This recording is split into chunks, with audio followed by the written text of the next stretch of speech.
Good morning. I'm Ed Evans. Today is July 29, 2026. I can hardly believe it. President Jimmy Carter had foresight. He was climate literacy, and possibly he picked up climate change literacy quickly because he probably was scientifically oriented. He served as a nuclear energy or nuclear powered engineer in a submarine for the U.S. Navy. I'm sure that helped him out. People with the background in science and engineering seem to pick up climate literacy more easily than other folks, but not always. This is basically a place saver to get the name President Carter onto the YouTube channels and for generations to come to learn that he had foresight, he had conservation in mind.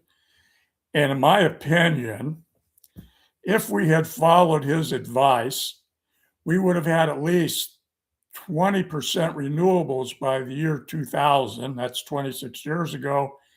And as if we had followed that advice, think where we would be today with renewables. We could have avoided two Iraqi wars that were oil wars, in my opinion, as well as the war in Iraq today. And it scares me to no end to hear people talking about nukes being used on Iran. You know what that means. We'll have generations of Iranians just waiting to target the United States with nukes. Did I mention that, in my opinion, we would probably have the Twin Towers today had we listened to Jimmy Carter and followed his wisdom by becoming climate literacy and seeing the writing on the wall. There would have been no reason for that radical religious fanatic bin Laden, Saudi Arabian, of course, to destroy the Twin Towers. Well, this gone on longer than I wanted, but the point is there's a link in the description box below with a robotic reading of my opinion about Jimmy Carter. I'm not a Democrat. I'm not a Republican.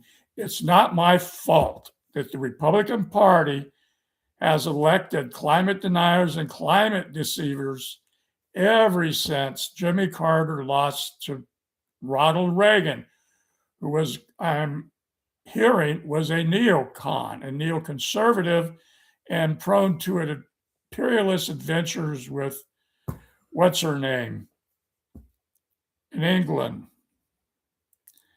Anyway, I'm Ed Evans, and look it up. Don't trust me. Don't trust anyone. Do your own fact checking. Fact check literally. That means go to different sources, not horizontally, which means you only go to one source. Avoid Fox News at all costs. Goodbye.